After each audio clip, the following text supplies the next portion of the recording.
Hello. Welcome back to Tattoos and Jesus. Welcome back. It is part of... Oh, it's still January. Never mind. What are you talking about? I was trying to think through what date it was, but it's still January. I feel like January is the longest month ever, Did you especially when all your teams lose. you know what I just thought when you said it's still January? You know how a lot of people do dry January where they consume no alcohol in January? Yeah, or damp And January. then we did a whole episode on alcohol last week. I didn't think about And that. didn't even mention dry January. Yeah. Anyway, I just thought about that. Yeah, shout out to... I had Patty Bloomer text me. Oh yeah? She said she wanted merch. She wants some merch? I'll see what I can do. I don't know.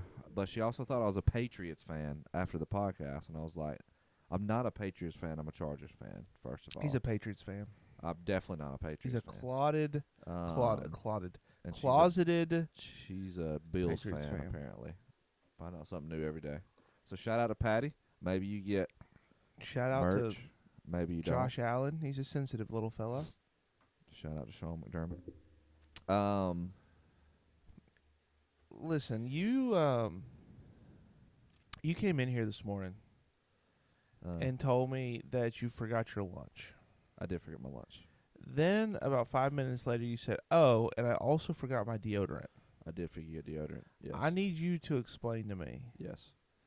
how your system works In the morning. that allows you to look like that, fully dressed, and have never had a deodorant step. Yeah. I mean, I think my armpits stick together if I don't have deodorant. Like it's just like they scream. Yeah. Well, just to help everybody out, I'll have a backup deodorant in case this happens at my office. So I will put that on when I get to my office this morning. But the best way I can describe it is, have you ever? You probably haven't. Have you watched The Last of Us? Mm-mm. Have you ever watched World War Z with Brad Pitt long time ago? No. Okay. All right. I don't know what either of those have to do with deodorant, though. I'm trying to explain my mornings. So, both of those. Let me see if there's a GIF. Both of those examples can let you know how I operate in the mornings. Because, Okay. let's see. Oh, yeah, here it is. All right, I'm going to send this to you. Oh, that's great. I don't have a phone. Where? The phone's the camera. All right, so I'm going to show it to you. Oh. All right, you see that? And for those who don't know anything about World How War about Z, for those who are listening and not seeing this gift? no, that's what I'm gonna say. For those who don't know anything about World War Z, type in World War Z in your images for your gifts. So on your this is phone. what I'm looking at. It looks like a dam that has no water. It's just dirt and then this giant cement wall that's like 50 feet high. And I think those people climbing zombies. up it? Yeah, they're zombies. They're zombies, but it Yeah. looks like an ants going up. Right. Up. It's like thousands and thousands and thousands Thousands and thousands of and zombie thousands. ants. Yeah. And Brad Pitt's just watching. All right, so you see Okay. that image? Yeah. That is my brain in the mornings. That's your brain in the So morning? since I've been sleeping, there's thousands and thousands of just rushing thoughts that have been piling up at the wall. And as soon as I wake up, they're firing off at all the zombies get over the wall.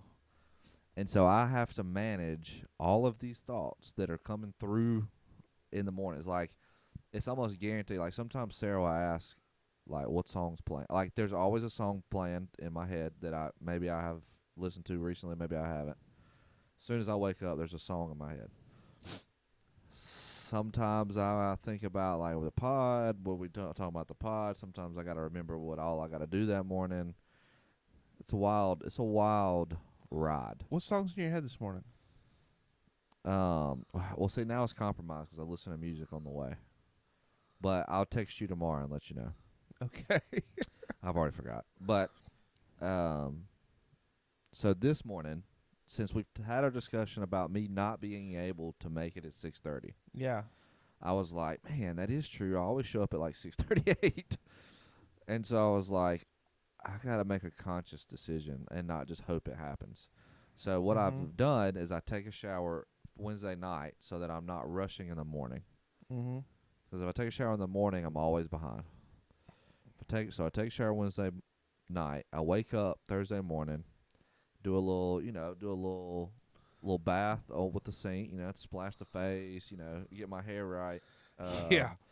And usually what I'll do is I'll put my clothes on. The night before? Yeah, So you sleeping in 'em? sleeping in it.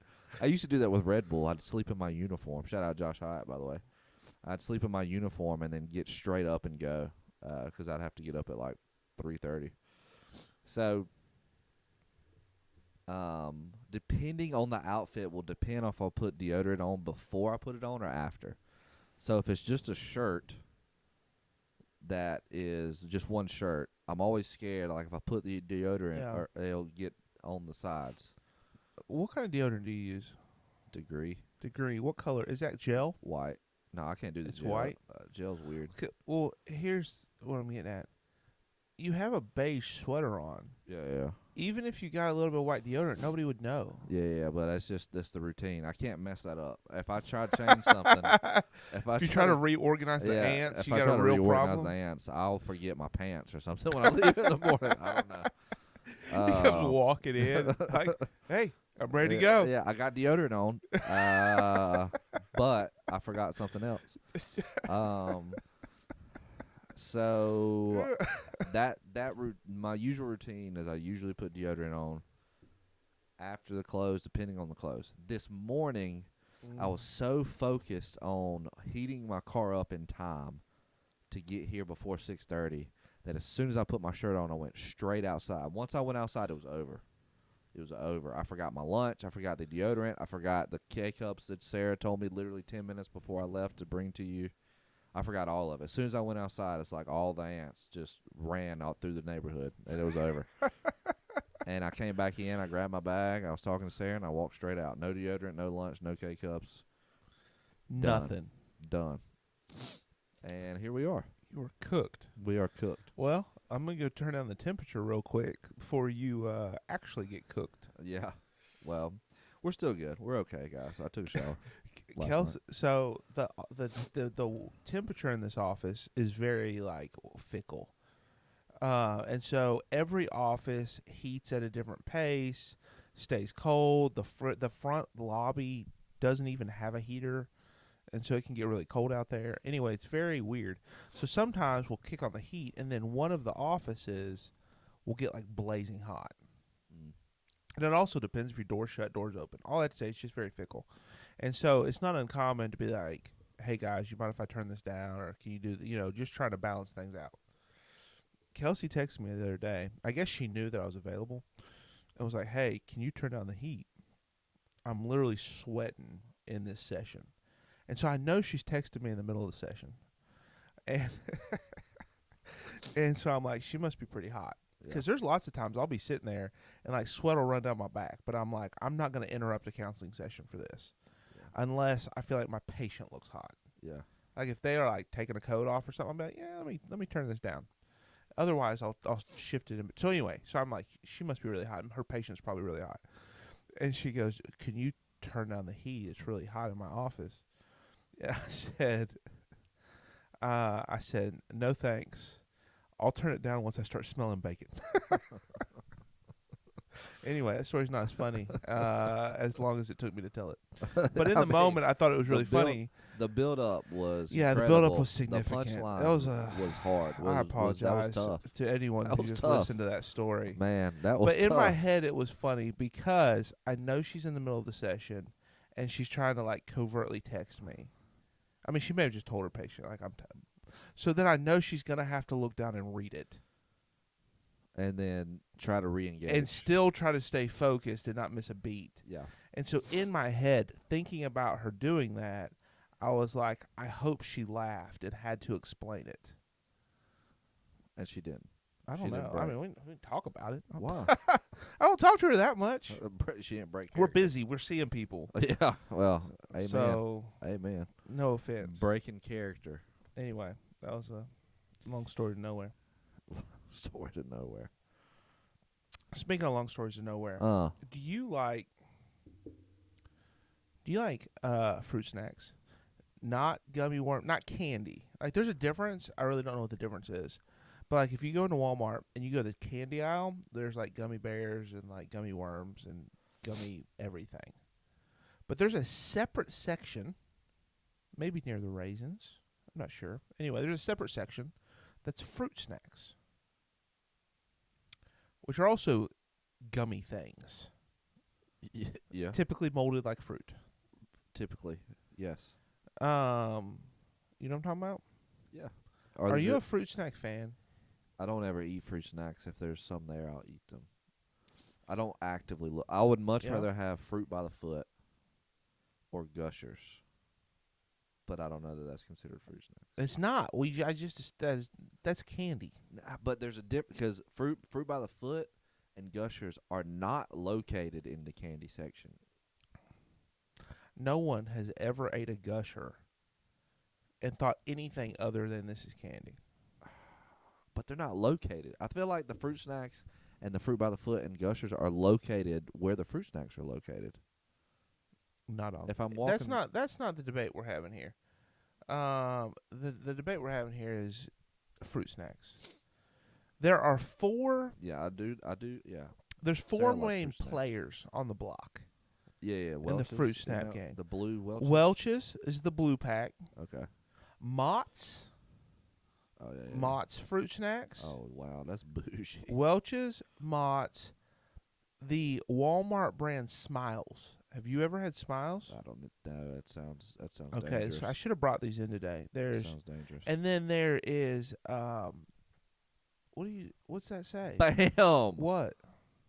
Gushers are marketed as fruit flavored snacks. That's not true. Exactly.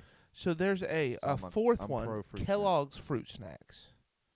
They tend to come in a bigger bag. You can get them at like gas stations. Yeah.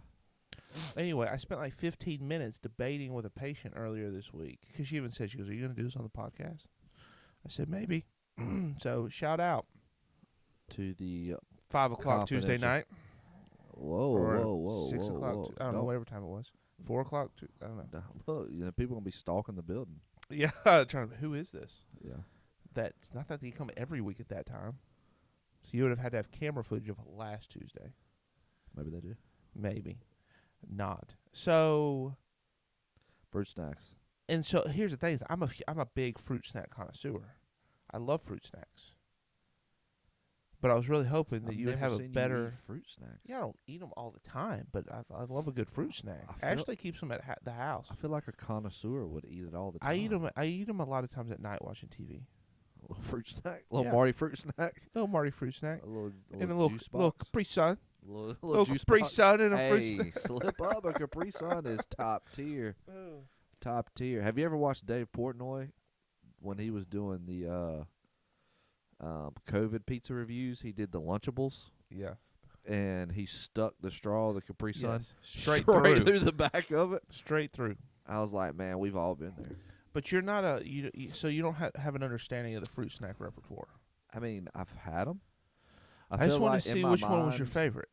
In my mind, I'd pick Welch's all day. Mott seems like high class for some reason. Mott seems like high class. Seems like bougie fruit snacks. Okay. The other two I've never heard of in my life. So, if you're a parent listening to this show, you probably have a much better understanding of the fruit snack game. True. However, let me tell you something. You're wrong. You're wrong. Mm-hmm. You need to get some for this weekend.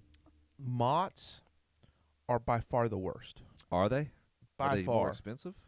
I don't know about price. I haven't investigated price. I don't know if you know this about me, but normally if I'm like, I want that, I just buy it. Because I'm not trying to save 30 cents. Because let's be honest. All fruit snacks are within the same dollar of each other. I'm not going to save 60 cents to eat Mott's when I really want Welch's or when I really want Smiles. No. But here's the thing. Mott's, they have good flavor. They're not bad. They are less. They are sticky. They are less than Welch's. They're sticky. They feel like they're ripping the teeth out of your head. They're just very sticky fruit snacks. Sounds like Gushers. And a little gushery. That's true. Little. Gushers are better. They are top. But Mott's, like, they're a good flavor. If Mott's is all that's there, I'll eat Mott's all day long. But it feels like I'm going to rip a cap off a tooth. And so it's a little Russian roulette-y to eat a Mott's. Then in the middle, you have Welch's or the Kellogg's fruit snacks. I got hooked on fruit snacks with the Kellogg's fruit snacks that you buy at the gas station. So I have a soft spot in my heart for them. When I was in high school, they had them in the vending machine at my high school, and I would get them every day. And so I have a sentimental attachment. They have a good chew. They're not too sticky. I would say Welch's are very similar to that. Welch's have a great flavor. They have a solid chew to them. They're slightly more sticky than the Kellogg's fruit snacks. I think it's Kellogg's. Anyway, if you know, you know. At number one, the without a doubt defending champion of all fruit snacks, is the Smiles, the Walmart brand Smiles. They're that good. They are that good. I will They say, are the what's the creme de la creme, or is that a French phrase? I don't know. Say it again. No. They are. So here's the thing: they are a totally different ball game. They're not even in the same realm. They have they have the best chew of all. There's no stickiness to them, but they have a phenomenal chew. I will say Walmart brand stuff has really stepped since we started doing Walmart pickup. Yeah. A few months ago. The Walmart brand is up there. Like the chicken nuggets, they taste exactly like Chick-fil-A. Their chicken fingers, top tier. They have these garlic cheese curds that are Walmart brand. Oh, phenomenal. So I believe you. I'm with you. I'll make sure Sarah adds Smiles. Dude, I'm telling you. So the only downside is I don't like the assortment of flavors in the Smiles. So the Smiles, you can get two different types. You have your traditionals, and then they have like a tropical variation. But in the traditional, you've got red, purple, orange, and yellow. Yeah, the classics. All are fine. The Let me just popsicle go classics. ahead and let me go ahead and tell you, orange and yellow are never anybody's favorite. Red and purple's where it's at. What is yellow? Banana? No, or lemon. lemon? Oh man, that would Lemon. be good. Like, it's not bad, but I mean, I would give them up for purple and red all day long. Orange is also not like that great. Like, Do they have Smiles on the front? yeah, They smile at you? yeah, Snack the Smiles back? they're called Smiles. So I would say that either the Kellogg's fruit snacks or the Welch's have a better flavor profile. Okay. I'll tell Sarah to add them to the list. So You need a box of all of them. a box of all of them. Yeah, you need all four that we've spoken about here today. You need to try all four and then bring me the rest. They have watermelon, sour apple. I can't do blue raspberry. I don't like blue raspberry. Grape, orange, lemon, strawberry. That's the ones you're talking about? Sure. The OGs? Yeah, it's a purple box maybe? Red. Red box maybe? Close. There's also The- a purple box that's watermelon, sour apple. blue No. raspberry. Those are fine. Those are the weird, like, tropical. No, those aren't that good. Okay. The other box. The OGs. Okay. Great chew. They got a great chew to them. You just open up a pack, dump the whole pack in your mouth. Never heard the phrase "great chew" Listen. back to back in my life. Same Great is chew. true with, like, if you eat like granola bars. You know That what I mean? is true. Like, they're great value granola bars. Trash. but like if you get some of those, like, granola bars, they're just hard and crunchy, Yeah. and it's like, it's Yeah. just not. You want Yeah. something that's got a chew to it. It's got a good chew. It's got a soft chew. It's not Thank you. sticky. Thank you. Thank you for my because I usually eat a granola bar. every I just morning. connected to an ant in there. Hey, that's right. That's right. Dolphin. Whoop. Pizza Pizza crust is the same way. Yeah. So anyway, Yeah. Okay. All right. You sold me. I'll try a smile. Yeah. I had a second question for you today. We normally don't do 2 questions in one day, Oh but man, we are I got a firing second. on all cylinders. This Just just know, don't make it too intense. I don't have deodorant on. this is a good one. This is biblical. Okay. I don't remember. Like, this came in my head last night, and I was like, I'm just going to ask Josh this in the morning. Okay. Who do you think, which biblical character do you think is the biggest jerk? Like, that you're like, oh, nobody wants to hang out with this guy. Like, he would just be too much for any various reasons. Like, because I think a lot of times when we read the Bible, it's always, we romanticize these characters. The biggest jerk. Right, because we see how God is redeeming their lives. Yeah. And so we see it all as, oh, this is God's story. It's all in positive ways. Even with David. Like, David had some pretty trashy moments. But we always see him in this redemptive value and kind of minimize. Like, hey, he screwed up, but he came back. But, like, some of these characters, I think, were probably fairly intolerable. Yeah. Like, are there any biblical characters that you've been like, I don't want to know you? Like, we would not be friends. This is. I mean, Paul. Like I mean, you sitting there, you're hanging out with Paul. You know, you're just chilling, and all he talks about is how he was shipwrecked and doing all this. All right, Paul, let's calm down. Like, all right, all right, we get it. Like, you went through a lot. Like, who hasn't? You know, my Chargers lost this weekend. Like, come on, like, get it together. But he's got this like temperament in all of his text of like very intense. That's the word that came to my head. Was directive. Intense. Yeah. So intense. Intense, direct, all about Yeah. it, all about the mission. And you know, there's just there's no fun. Come on, Paul, have some fun. you know those kids that have childhood wounds because they're like, I didn't feel like I was ever enough. Yeah. And it's like, I know my parents wanted to do it, like, or my dad was really hard on me to motivate me. But, like, I just feel like it's never enough. Yeah. I feel like that would be Paul's parent. Yeah. His kids would feel like they were never enough, never intense enough, never committed enough, never sacrificed enough. So then he overdoes it. Have you ever seen a picture of what they thought Paul looked like? Nobody knows what Paul They do. freaking looks like. They do. We have AI now. Put we know your how ant everybody put looks that like. ant away. What are you talking about? Paul from the Bible. Yeah, Paul's Model. from, what? Model, pic, what do I need? Picture? We're looking at a picture? Face. Because they did like a face model of what they How would they assumed. know that? They took they read the Bible. They read the Bible. He's got bad eyesight. Writes with big letters. As you can see, I write this with my own hand. So yeah, Paul came to mind quick. I think that's low-hanging fruit, though. They think that's Paul. I mean, look at that guy. I mean, he's too much. What's that little curly Q on the front forehead? I don't know. You talking about his soft serve ice cream forehead he's got going on? They think that's what. Oh, man, listen, I wouldn't be a Christian if that's the guy that was trying to lead me.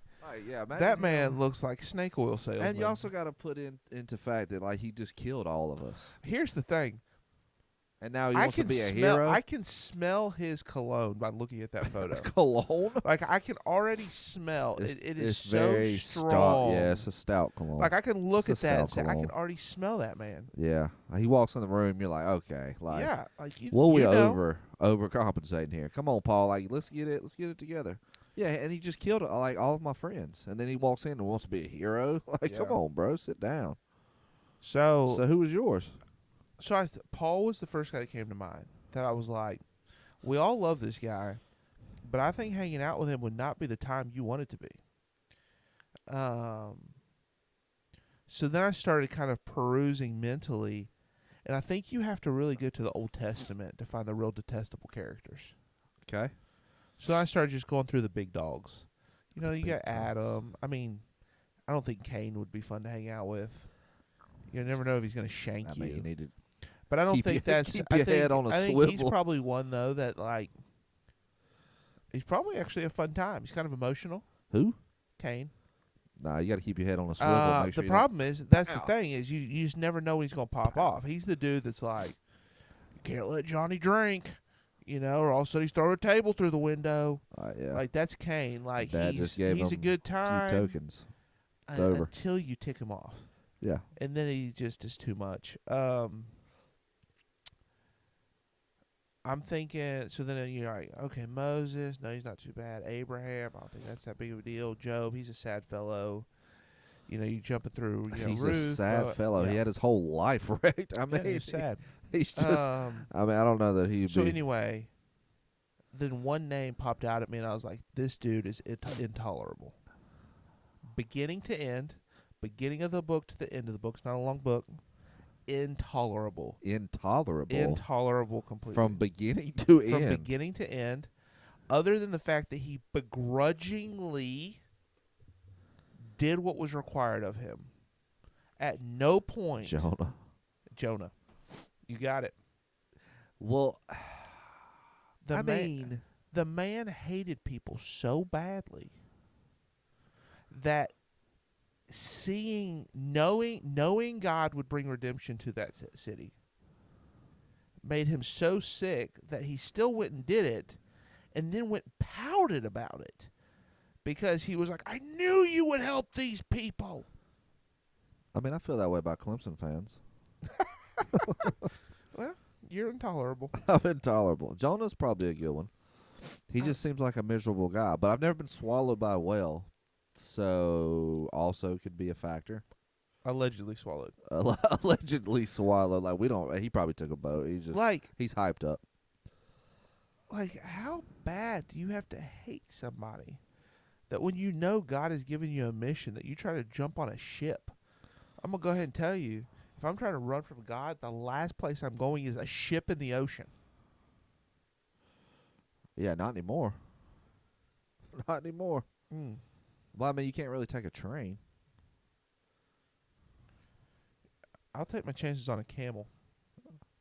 On a camel. All of a sudden, it's like, why is that man on a camel sprinting through the desert? Just takes off. You're running from in. God. Like he's going to get away from him. Sometimes you just got a camel. Pack a camel. Have you ever seen that video? And it's a video in, I don't know where it's at, somewhere in the desert. But to transport camels over cliffs, they have this like zip line, and they like hook the camel up and put a helmet on the camel, and then like push it and start flying down the zip line. Have you ever seen that video? Is this real? Yeah. And the comment was, no wonder he started smoking. This is stupid. I got no, but I was watching some videos on TikTok the other night of this dude that's like, you know how there's all these world travelers that like will film eating weird foods in India, eating weird foods in you name it. Yeah. He was eating camel hump. And literally, they take a baby camel and I guess slaughter it, but it was like they had just I'd hope shaved. It's not alive, is it? That's how they make horses. They just they just take off the humps when they're children and they become horses. No, and so literally in front of him was a cooked hump. Like you could see it. It looked like a little mini mountain. That does not sound good at all. Well, that's the thing. It's very fatty and there's meat. Well, he was gagging. He couldn't eat it because he knew, like, just the visual of knowing he's eating this baby camel hump. Like, he would put a bite in his mouth, and he was just gagging. He's like, dude, I'm sorry for offending all the people watching me film this video, but knowing what I'm eating is so, I just can't get past it. Did it taste good? He never said. I bet it tastes okay, but it's just the idea. It's like cow tongue. Yeah. Like, I know, like, have you ever watched them prepare cow tongue? No. So also watched a lot of food videos. Apparently. Watched them prepare cow tongue, and like they have to like cook it in such a way that they basically peel the outside of the tongue, but it looks like a tongue. It looks like this giant tongue, and they're peeling the skin off of it to, leaving the meat underneath. And from my understanding, it's incredibly tender. Some of the best meat you'll ever have. Tastes absolutely delicious. It's the mental part.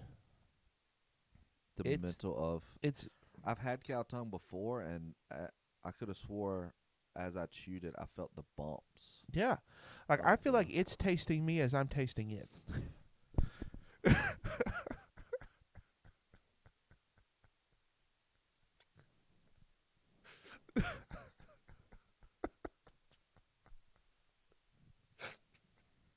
What was that reaction? because you instantly put an image of a cow licking you in my mind. Uh, don't love that, but that's And I would say that was pretty good. I hate to admit it, that was pretty good. It was pretty good. That was pretty good. It's That's true though. That was That's one just of your better ones. I We was should just go through all of our podcasts and rank no, we shouldn't. Marty's That's way too many. Marty's top Oh. 5 corny comments. That's not worth the effort. That's a lot of I wish there was a episodes. way we could like just put all the videos in AI and be like, here, pull out a Sum it collage up. of Sum dad up jokes. all 201 episodes. Yeah, I've tried that before. Like, there's a clip editor app. It uses AI to pull out clips, and so as I've like made social media videos, sometimes I'll see if it'll generate some for me, and they never make sense. It never makes sense. So like I don't know how the AI is like what it's doing. And don't get me wrong, you could put prompts in there, so maybe I just need to be better with the prompts. But it pulls out like the weirdest parts of conversations. That I'm like, unless I don't understand social media, I would not watch this video. Yeah. Half the ones I do post I wouldn't watch. But I'm just trying. Just trying it out. Just doing my best. Man. Anywho. What a roller coaster this morning. Yeah. I feel like people will thoroughly enjoy this. We've really covered a lot of topics this morning Yeah. without even getting to the main topic Yeah. that you were presenting. So here's my thought, and really this thought won't take that long to unpack, but we still got a little time. We're good. I don't know. I think he's got a little bit more chew to You it. think got a little chew? I think He's he's got a little bite. I think it's that's more on the smiles level. Here's going back to the biblical characters. This is actually a good segue. You talk about Paul. Just if there's a word that we could attach to intensity, Yeah. right? What's a word we would attach to Jonah? What word would you use there? To Jonah? Yeah, like it's not, because it's this mixture between disdain, Yeah. but it's also like this painfully avoidant, angry fellow. Yeah. Maybe I'd use the word disdain. Grumpy. Cain, unpredictable. Loose cannon. What? Loose cannon, Loose cannon. as the folks would say. Loose flint stick. Cannons didn't exist back then. That would be at the bottom. that would be clearly at the bottom. But do you think about that? Like, we've coined a lot of terms like, man, he's a loose cannon. That didn't exist before cannons. So, and I'm sure it may have like surpassed or replaced a previous, what's that phrase? Like, what is that called? Like a term to describe something that's like, you're a loose cannon. Like, what's that called? That type of phrase. You won't. You don't know. I don't know Ask what Sarah. Sarah probably knows. loose. What is loose? Not cannon? what does it mean, but like when you use that type of figure of speech, what's that called? Like, there's I wish acronyms are when you take letters. people are probably yelling. Hold on, I'll let you know. Just type in what type of figure of speech is it when we say that person's a loose cannon? I know there's a thing for this. People are probably screaming at the show right now. Like, Marty, you know this. It's this. I like how you said Marty and not Josh, because that's 100% true. Josh is not going to get it. A metaphor. That's it? That's what it says. It's just a metaphor? That's what it says. That's anticlimactic. An idiom? An idiom. Is that maybe that sounds better? That sounds better because it doesn't, because it's not as obvious. Anyway. Wow. Like, what idioms do you think they used in the past Um, you know, so here's an Man, example. Jonah's being a real camel hump today. Or think about back in the day, what was the primary method of like killing people? Like the guillotine. So like now, like Charlie, if Charlie's like talking and I like interrupt him, a lot of times he's like, Dad, stop stepping on my words. He'll be like, you guys always step on my words. And I think that's actually really good imagery because I know exactly what he means. Yeah. I literally stepped on his words, interrupted him, whatever. And that's on me. I'm working on it as a father, confession. But sometimes it takes him a long way to get around to the point. But like when in the past, they were like, man, did you see him guillotine that man? He just took him out. I don't know. He just took him out. Like instead of like clothesline somebody. Because like where does the term clothesline come? Probably from people running through clotheslines. All of a sudden, whoop, down they go. So it's like, what? What kind of phrases do you think they used in like the Middle Ages? I just want to apologize to every listener that's listening to this podcast. Like, you are going to have so many running thoughts that are running through your mind after this podcast is over. Listen, you unleashed the ants, and it unleashed my ants. But I know you got a Middle Ages ant in there. Middle age That's probably like, you're right, like, idioms. we got into a little verbal joust over it. I would say that's probably true. Like Ooh, okay. That's a nice little nest egg. Yeah. By hold on, sorry. I was reading.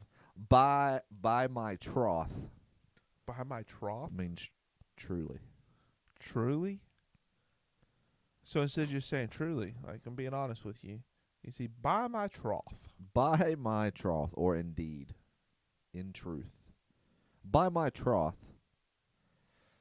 Oh no. In a state of confusion or disorder. Yeah. At 6s and 7s. 6, 7? God.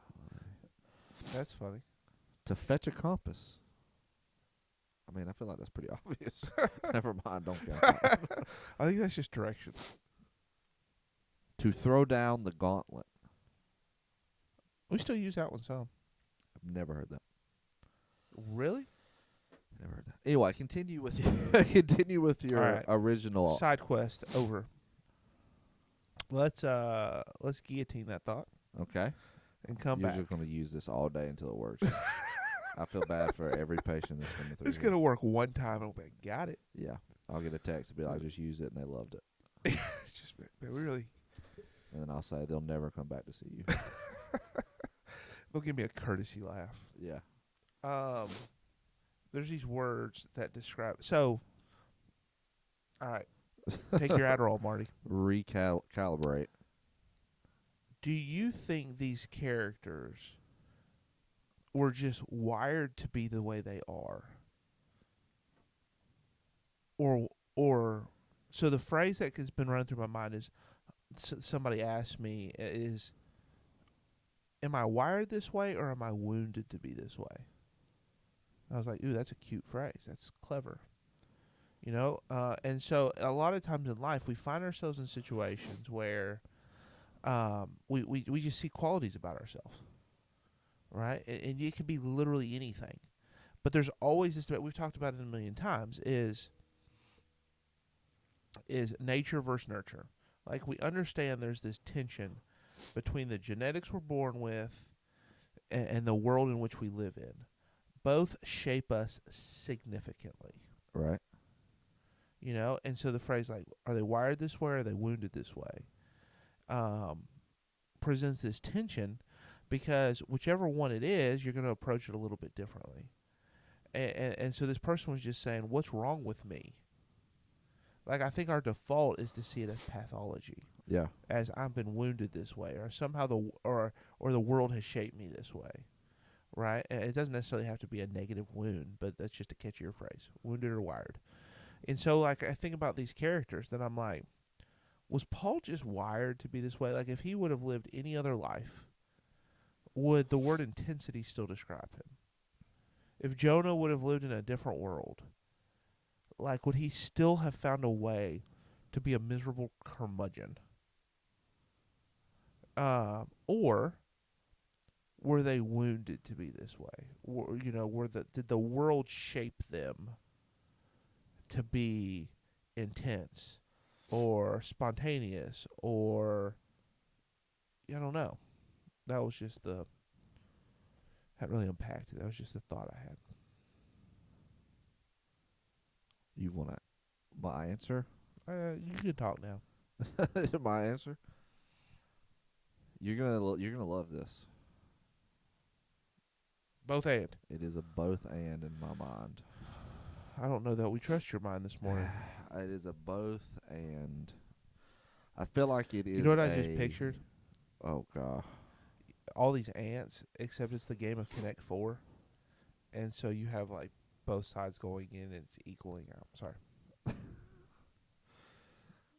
I promise Marty has not drank any mushroom coffee today. No mushroom coffee. Even though I've had lots of patients tell me they drink Rise. Apparently, that's a really popular mushroom coffee. Really? I've had at least 3 in the last week say, "Oh my goodness, you drink Rise." I drink that every day. I've never heard of it before, but apparently it's like popular. So anyway, side note, totally didn't realize Have that. they tried 5-hour energies? No, they're trying to be healthy. Wounded wiring. Wounded I think wiring. that's the both and combination of it. Because I think we're all wired for survival. That's our greatest instinct, is survival. I think everybody's wired that way. Yeah, Google Maslow's hierarchy of needs and look at the bottom. Yeah. Survival is at the forefront of everybody's mind. When you go through life, you're wounded. Even to it might be a weird example, but even to the point of fresh out the womb, it's automatically a play. Because you're going from a very safe, comfortable environment, and then you are ripped out, pulled out, pushed out, and does not sound the best. But you are ripped out. You're Eradicated. I don't know that that's... No. You are evicted out. Evicted. Yeah. There's the word. You are evicted out of this The safe, cocoon. comfortable place. And Yeah. your first experience into the world is one of scared, discomfort, disoriented, confusion, terrified. Like, those are your first experiences. And then in they life. chop off your belly button. Right. Like, there's a lot that, like, imagine that. Like, you have no idea what's going on. You're in a safe, comfortable place. Yeah. And the first 2 hours of your existence is just an absolute whirlwind, terrifying experience. So off the bat, you're wounded. The wiring is there. You know, some people would say, like Ernest Becker talks about this, where he's just like, from the get-go, we're at a default. From the get-go, we're already terrified, we're already scared, and then throughout life's experiences, it adds to that. And so I feel like the wounded part amplifies or disorients or skews the wiring to make us who we are. But I don't think you can have one without the other. Yeah. In life. You know, Joshua, that's pretty good. Thanks, man. I appreciate it. It's pretty solid. That makes a lot of sense. The end. Okay. Well, we appreciate y'all coming in. I mean, I had never thought about it really going back to, like, literally since birth. We're thrown into this shock and awe, like, get ready. But I think, I mean, you're right. We are. So I heard somebody recently explain the brain to me has always been more complex than what I could grasp. Yeah. Probably shouldn't say that as a mental health counselor out loud, but like the actual like mechanisms of the brain, it's just difficult. It's like there's all these different areas. What do they do? How does it function? It's just kind of extreme. But he explained it as the brain is kind of in 3 levels, and I was like, ooh, I can grasp this, and I really like it. You know, you have your primitive brain, which is literally the top of your spinal cord. Right, if you're listening and you're confused where that is, like grab the back of your head where that soft spot is, keep going through, like right there. is this, like, they call it the reptilian brain. And so it's this primitive, and it's exactly what you just said. It's survival, right? If you take a blow to that part of the brain, you're toast. You're done. Like, it's breathing. It is primal needs. Which, fun fact, that's where the rewiring goes wrong for addiction. And an addiction will literally rewire itself into that part of the brain, so that your need for that substance is on the same level as survival needs. Gotcha. And that's why you'll, like, rob your mama blind. Yeah. It's because it's as if you can't breathe, Yeah. which is wild. It's wild. That is wild. Yeah. So anyway, then the next layer up is the way he described it. So I'm assuming what he's telling me is true. Is basically like how you feel about stuff and how you think about stuff outside of the moment. So past experiences are stored there, future hopes and dreams are stored there, and how you and how your emotions function, like emotionally how you there. So everything outside of, like, your the moment is stored in the second layer, and then at the top is your basically where all your sensors, it's your decision making, it's your executive functioning, which is basically where all of your sensors are feeding real-time information, and where you are interacting with that other information to make real-time decisions. So it is the decision-making part of your brain, which, if you get injured in the prefrontal cortex, it impacts sensory input and decision-making.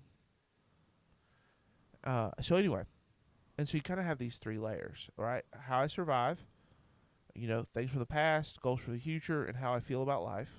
Basically my paradigm. And then, okay, now here's the decision maker. And so wiring, I think, impacts a lot of the bottom level stuff. Environment impacts more of the top level stuff, but they can still influence the others. Like, they still end up, but environment is a outside in input. Yeah. Wiring is an inside out. Yeah. Yeah. Yeah. And so I say all that to get to, if you think about your wiring, like literally think of wires in a house, right? And let's say if we've got a potential ice storm coming this weekend, right? There's snowstorms hitting across the country. My parents are expecting 16 to 19 inches. So I got tickets. We're flying up. Are you really? No. Oh. I wish, but there's no promise I can get back. So, but think about power goes out, right? Or a lot of times power lines go down, and like sometimes there'll be like a surge to the house. Well, here's it. The surge comes in the power line that is attached to the circuits and the wires that exist in the house. Is that, you tracking with me? And so after you've had a surge, sometimes they don't work correctly after that. Right. Fuses will blow, circuits break, things, or it could start a fire potentially. Like, it could cause problems. Here's where this is about to be a good one. You're going to be impressed with me. Lightning can't strike a wire that's not in the house. But what happens to the wire after it's struck by lightning is not a reflection of what that wire was meant to be. Wounded versus wired. So the same is true for us. Yeah. Your world can't strike a wire that your brain doesn't already have. Right. But once it's struck, it may not operate the way it was intended to. Yeah. Which is the definition of trauma. Correct. Essentially. But it could be good or bad. Yeah. That's true. Right? Like, you I might like be. your example. I might use that. You like that? I'll give you credit. Lightning can't strike a wire that's not already there. Yeah. But that can go good or bad. And so the term wounded is not actually the best term. It's just a catchy term. Yeah. Yeah. No, that's good. I like that. Because essentially when you have people come in, they then identify themselves with that experience. Like, Yeah. my wiring is off, or I am bad, or I am off, or I am a failure, or I am not good enough, like based off of some of that experience. And it's Yeah. hard to detach them from that. And what's hard is sometimes the experience they've been through, it does end up creating that. Yeah.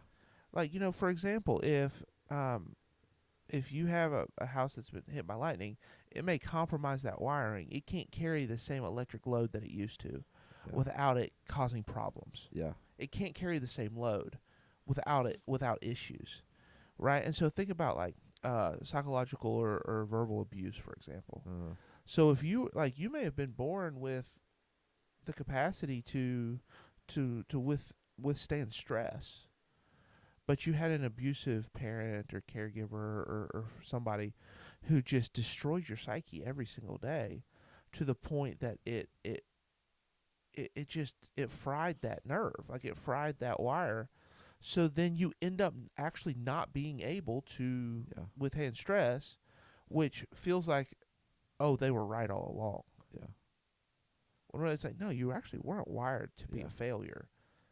They, in some ways, turned you into one because they broke that part of you. Right. Yeah. Which is essentially ACE. Yes. Like, ACE is literally Adverse counting how childhood many experiences. Yeah. counting how many times you've been struck by lightning, Mhm. and then telling you what your outcome could potentially be based off of these. Yeah. Um, all right, so let me ask you this: if you're Okay. finished with the thought, I'm done with it. okay. We have guillotined that. We really hope that one would have. By my troth. All right, so um, I feel like I can't say it in an accent though. Like, I don't know why I said it in an accent. That was just where my mind went. All right, so the answer Mm-hmm. is rewiring Yeah. from your example, which is a good example. I Yes. mean, that's a great example Yes. because it's also rewiring your brain. Yes. Looks like what? That's a good question. Because that's kind of what my patient asked me, if I remember correctly, is like, well, what do you do with that? And I was like, because here's the other thing that's true. Sometimes the wiring just doesn't work right. Yeah. And it's not because of a wound. It's not because of environment. It's just your quirk. Yeah. It's just your DNA. These are the cards you were dealt, Yeah. right? Low stress tolerance or emotionally volatile, or emotionally labile, like flat. Like sometimes it just is, right? Like just like some people's bodies are more naturally looking fit, and others gain weight faster. Like there's just the genetic cards, and so the difference is this: our mind has the incredible ability, going back to the primitive brain, to survive. It can heal, and it can create new neural pathways that can help correct or um, circumvent some of the damaged spaces. But it's not going to do it by accident. Yeah. Kind of like you talked about earlier, where you're like, I knew if I wanted to be here by 6:30, I was not going to just hope it got better. Yeah. You were going to have to do something differently to put you on the trajectory to say this will create success for me, Yeah. right? And apparently it involves being hungry and smelly. Okay. All right. Maybe one of those things. I have a backup. I set myself up for success. You got a backup lunch? No, I have a granola bar though. Oh, Chewy. a chewy one? Chewy. Look at that. So anyway, and so that's the difference is, and this is where people have to make a decision. Like, are you willing to put in the work? But if you're wired a certain way, you're probably not going to significantly change that wiring. But that doesn't mean you can't be different. Yeah. Right? It just means you have to discipline yourself or create new habits or accountability or just awareness that, like, I have the tendency to get angry really fast. So if I feel myself getting angry It's not because there's anything fundamentally flawed about me. That's just the way that I'm wired. I'm wired to pop off fast, but then cool off, right? And so, and that's not me, but some people are like that, right? Pop off fast and then cool. So then, if you learn that about yourself, and you're like, man, you're right. It's not because of some fundamental, wound in my life. It's just the way I'm wired. But I know if I start to feel a certain way, I know I'm about to flare up. Then I need to come up with a plan. Like, how do I avoid saying and doing things in that moment of flare that I can't undo once I've calmed down and regretted it? Does that make sense? And so it's just learning how Yeah. to manage, or what I tell clients, is learning how to play the cards you're dealt, not trying to change the cards you're dealt. Because on some level, the cards you're dealt are the cards you're dealt. You just got to learn how to play them to your advantage, Yeah. right? Because if you've ever played cards, you don't get to pick which cards you get. However, it doesn't matter how good or how bad your hand is. There's better ways to play it and worse ways to play it. Ways that help you and ways that ruin you. And so if you recognize this is just my wiring, it's just my personality tendencies, it's just my emotional tendencies, it's just, whatever. Okay, well, how can you learn to play those cards well? How's that an asset that you can lean into? And how is it an area that you can grow through self-awareness and learning how to manage it a little differently? Does that make sense? Yeah. On the flip side, if it's something that you're like, this is a wound, right? This is coming from an experience, then that can potentially be healed. And you can return to a healthier level of functioning that doesn't necessarily even need to be babysat because it's a healed wound. And so there might be scar tissue there, in that, in certain moments you can remember it or draw back to it. But generally speaking, you return to a higher level of functioning. No different than, right, like genetically, my arm is only so long. And so, or is so strong. And so I can pick up a certain amount of weight, right? And so that I just need to accommodate that. If it's more than a certain amount of weight, I can't pick it up. Like, that's just genetically how I'm wired. But if I break my arm, then I have to put a cast on it, and that significantly limits how much weight I can pick up. But once it's healed, I can return back to a pretty healthy level of weightlifting, but it might take a while and to rebuild that strength. Well, it's the same way, like psychologically. Like, if we're wounded, that doesn't mean that we can't heal from it, or that we're permanently damaged. There might be some permanent scar damage, right? Like trauma, these experiences run deep. But if we actually address it and seek to face whatever that is and find healing from it, we can actually kind of return back to a much stronger position than we may have realized. Yeah, because then you have instilled resiliency. Right. This was something that I talked about yesterday with a client. It's like resiliency really is the key. Not necessarily avoiding stress or bad experiences or traumas, but resiliency, because that means And things if that are out of your control, but you can get through it. and if you've ever studied a broke bone, after that bone heals, the place of the broken, that scar, is actually stronger than what the bone was before the break. So it actually comes back stronger. And I would say that's a pretty good Idiom? idiom, for also psychological healing. Yeah. Like, if you've ever went through a really, really hard time and you've experienced growth and redemption and healing through it, a lot of times you'll look back on that. I've heard this from a lot of people and say, I would never again want to go back through it. Never would wish it on my worst enemy. But I also wouldn't give up the growth it gave me. Yeah. And so I think that's the hard part about our wounds, is unhealed, it will hold you back more than anything in life. Healed, it'll actually push you forward more than anything in life. Yeah. Two things. Yeah. One is an example that I wanted to I'm gonna pull a Marty, give you an example that I thought of. I thought it was kind of funny. But second is a question that we'll wrap up with. All right, so one is your arm example. Mm-hmm. So framing this for myself and for others. Wounded means you broke your arm, and you now have to adjust to that break until it heals. That's right. Wired means you're a T-Rex, and you're going to have to figure out how to manage with short arms Yes, because you can't fix the arms that you're given. that's great. Yes. Okay. Second question. How, for people who are listening, how do you know what's wiring and what's wounded? Well, for 3 easy payments of $39.99, you can come see me and I'll tell you. We can help you No, figure that out. that's a great question. And I'll say this. Because that's what I'm faced with a lot of times with people who come in Yeah. is they believe it's wiring Yeah. or they believe it's themselves, but a Yeah. lot of times it's the wounds that are speaking. See, that you're correct. Like I would say, I don't know. I'm gonna make some off the top That's of a my tough head. question. It's like it's thirds. Yeah. I would say that there are some that are just clearly wiring. It's your temperament. You're like, I come from a long history of. Yeah.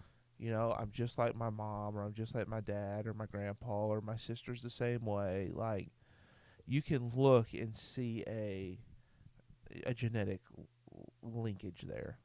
And in the same way, there's some people that are like, listen, like I went through some really hard times, and they still bother me.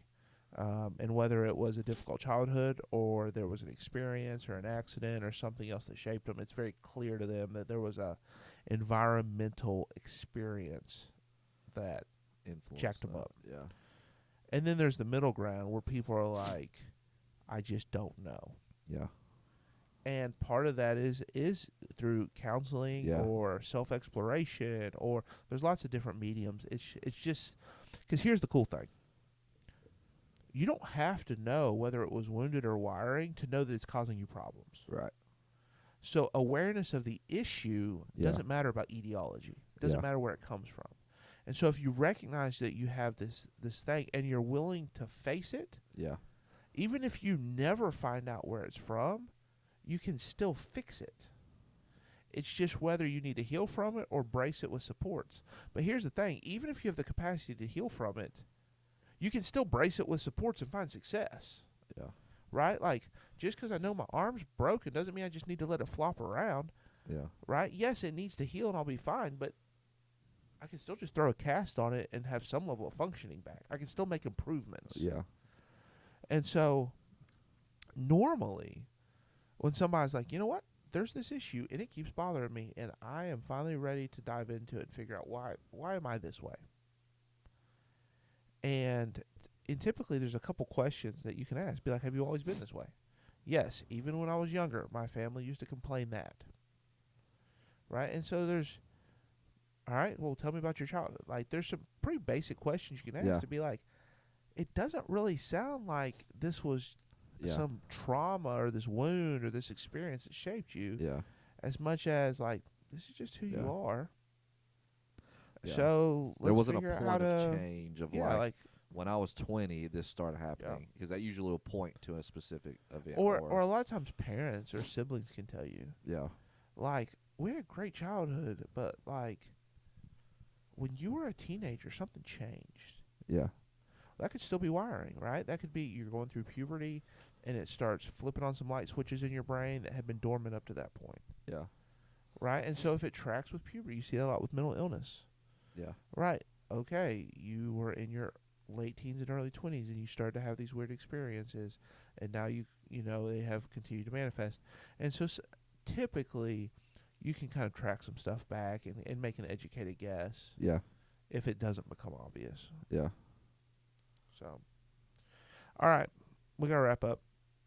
Our time is done. We have came and conquered